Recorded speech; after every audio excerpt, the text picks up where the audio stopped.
नाम सूचना सेठ, उम्र 39 साल, बेंगलोर की रहने वाली एक ऐसी सफल महिला जिसकी जिंदगी में किसी भी चीज की कोई कमी नहीं थी। रुपए पैसे से लेकर एक अच्छी लाइफ स्टाइल तक सूचना सेठ के पास सब कुछ था। जिसका एक 4 साल का बच्चा था।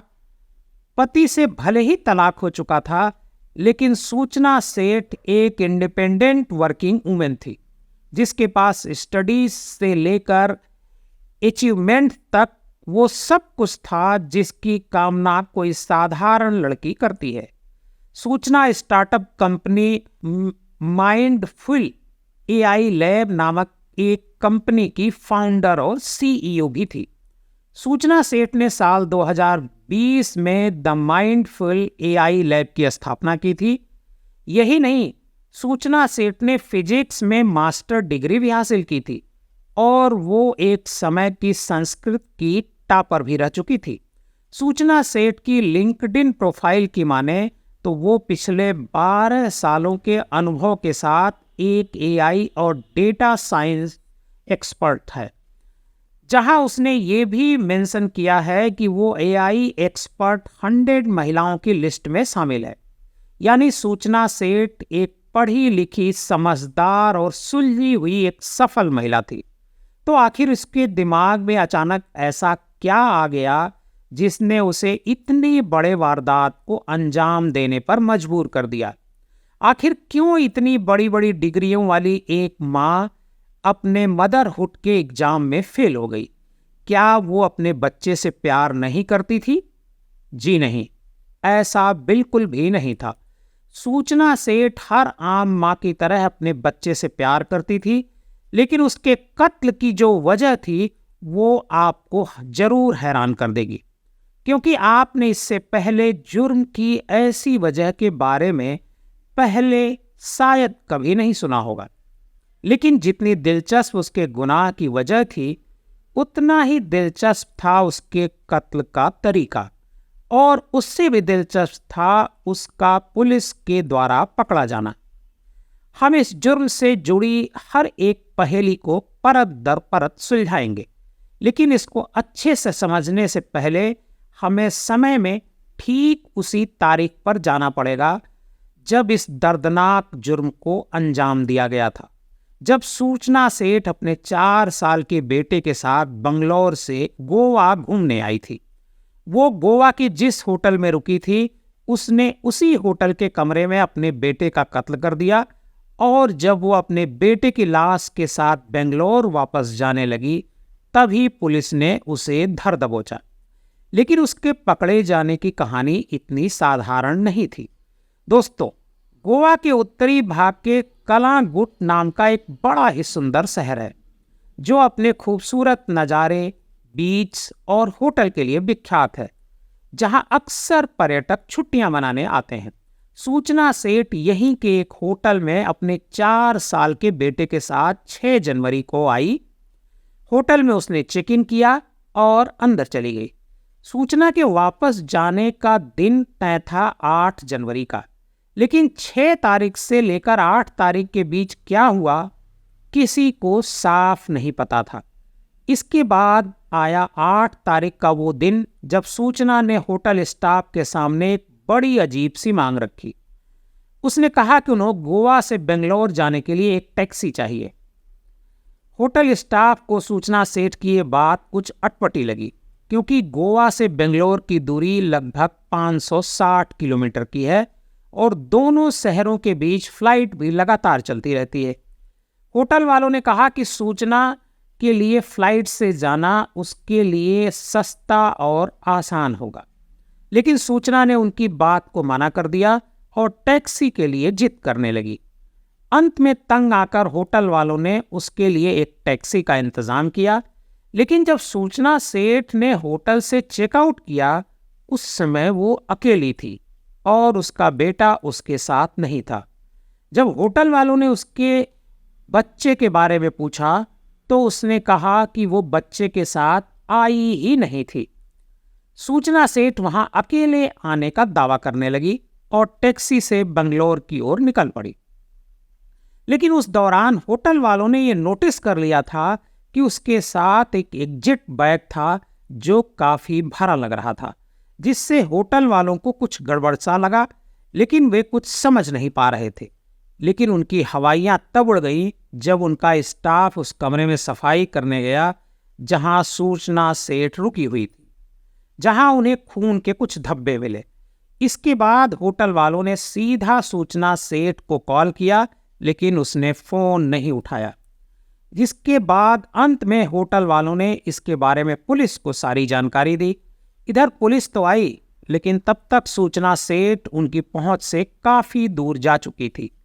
वहीं होटल पहुंची पुलिस ने सीसीटीवी की जांच शुरू कर दी और उससे मिली फुटेज से साफ हो गया कि सूचना सेठ अपने बेटे के साथ आई थी और अकेले ही गई है। इसके बाद पुलिस ने उस टैक्सी ड्राइवर को कॉल किया और उसके जरिए सूचना से बात की, जिसमें सूचना ने पुलिस को बताया कि उसका बेटा उसके किसी दोस्त के घर पर है। सूचना साफ साफ झूठ बोल रही थी। यही नहीं, उसने अपने दोस्त का जो पता बताया वो भी गलत था। इसके बाद पुलिस के कान खड़े हो गए और उन्होंने एक बार फिर उस टैक्सी ड्राइवर को कॉल किया, लेकिन इस बार पुलिस ने एक चालाकी दिखाई। उन्होंने उस ड्राइवर से हिंदी या इंग्लिश में बात करने की बजाय स्थानीय भाषा कोंकणी में बात किया। जहां पुलिस ने उस टैक्सी ड्राइवर को सूचना से जुड़ी सारी बात बताई और उसे किसी नजदीकी पुलिस स्टेशन में गाड़ी रोकने को कहा, लेकिन तब तक गाड़ी कर्नाटक के चित्रदुर्ग जिले में प्रवेश कर चुकी थी। पुलिस ने ड्राइवर को साफ साफ समझाया कि इस बात की भनक सूचना को न लगे। इधर टैक्सी सड़क पर दौड़ती चली जा रही थी, तभी ड्राइवर को दिखा आई मंगला पुलिस स्टेशन। यह देखते ही ड्राइवर ने थाने में गाड़ी घुसा दी और पुलिस ने टैक्सी को चारों ओर से घेर लिया। तलाशी के बाद एक बैग में से उसके 4 साल के बेटे की लाश मिली, जिसके बाद पुलिस ने पूछताछ की और सूचना सेठ ने अपने बेटे के कत्ल की बात स्वीकार कर ली। एक अपराध की आहट हुई, पुलिस को सूचना दी गई और आरोपी को पकड़ भी लिया गया। लेकिन इस पूरी क्राइम स्टोरी में एक एंगल मिसिंग था और वो था क्राइम का मोटिव। कोई भी अपराध किया जाता है तो इसके पीछे कोई ना कोई वजह जरूर होती है। इस केस में तो वजह की और भी दरकार थी, क्योंकि यहाँ एक पढ़ी लिखी मां ने अपने अबोध बेटे का कत्ल किया था। दोस्तों, सूचना के इस भयानक अपराध का कारण था उसका डाइवोर्स केस। सूचना सेठ ने 2019 में अपने बेटे को जन्म दिया था, जिसके बाद अगले ही साल यानी 2020 में सूचना का उसके पति के साथ विवाद शुरू हो गया। दोनों ने कुछ ही दिनों में एक दूसरे से तलाक भी ले लिया, लेकिन उस तलाक में कोर्ट ने पिता को विजिटेशन राइट दिए, यानी हफ्ते में 1 दिन पिता अपने बेटे से मिल सकता था। लेकिन सूचना सेठ कोर्ट के इस फैसले से खुश नहीं थी। वो अपने बेटे को अपने पति से कभी नहीं मिलने देना चाहती थी, इसलिए वो अपने बेटे के साथ गोवा आई। लेकिन उसे पता था जब वो वापस बंगलौर लौटेगी तो उसका एक्स हस्बैंड उसके बेटे से मिलने जरूर आएगा।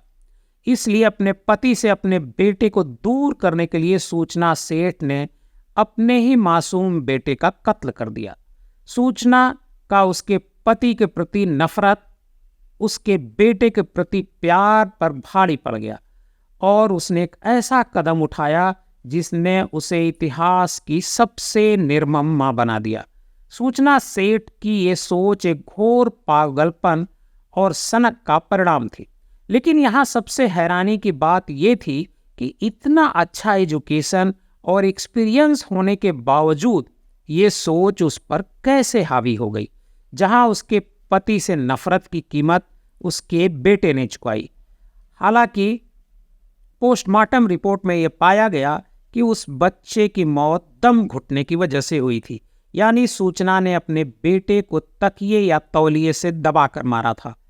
लेकिन पोस्टमार्टम रिपोर्ट में यह भी पाया गया कि वो बच्चा उससे पहले से मरा हुआ था, जिसके बारे में होटल के एक स्टाफ ने सही जानकारी दी थी, जिससे सूचना ने छुपाकर 2 कप सिरप बोतल मंगवाया था, जो अगले दिन होटल के बाहर खाली मिला था। यानी सूचना ने पहले अपने बेटे को कफ सिरप का हैवी डोज दिया था और वही उसका बेटा दम तोड़ चुका था। बाद में भले ही उसने उसे मारने के लिए तकिए या तौलिए का इस्तेमाल किया हो। दोस्तों, इस मामले में पुलिस ने बताया कि मूल रूप से पश्चिम बंगाल की रहने वाली सूचना सेठ बेंगलुरु आई थी। वहां उसे एक शख्स से प्यार हुआ और दोनों ने 2010 में शादी कर ली, मगर शादी के बाद दोनों के बीच काफ़ी झगड़े होते थे। इसके बाद उन्होंने तलाक के लिए अर्जी दायर की और पिता को रविवार को अपने बेटे से मिलने की अनुमति दी गई। पिता ने रविवार 7 जनवरी को अपने बेटे को वीडियो कॉल भी किया था। दरअसल पिता उस समय इंडोनेशिया में था और अपने बच्चे से व्यक्तिगत रूप से मिलने नहीं आ सकता था। अगले दिन यानी 8 जनवरी को बच्चे की गोवा के कैंडोलिम इलाके में सोल बनियान ग्रांड होटल के कमरे में हत्या कर दी गई। पति के वकील ने दावा किया कि सूचना सेठ को गिरफ्तार करने के बाद जब पुलिस ने उससे बात की तो वह मानसिक रूप से स्वस्थ और सामान्य लग रही थी, लेकिन वो अपने बेटे को लेकर इतनी इनसिक्योर थी कि उसे अपने पति से दूर करने के लिए उसे खुद से हमेशा के लिए दूर कर लिया। पूत कपूत सुना है पर न माता सुनी कुमाता। अब इस पंक्ति से तो भारत का एक एक बच्चा परिचित होगा, लेकिन हमारे समाज में कभी कभी कुछ ऐसे उदाहरण आ जाते हैं जिनसे ये सभी बातें झूठी लगने लगती हैं। बाकी आप इस कुमाता, निर्दोष बच्चा और उस बेकसूर बाप के बारे में क्या कहना चाहेंगे, हमें कमेंट करके ज़रूर बताइएगा। अगर वीडियो पसंद आई हो तो इसे लाइक व शेयर कर हमारे इस चैनल को सब्सक्राइब करना बिल्कुल मत भूलिएगा।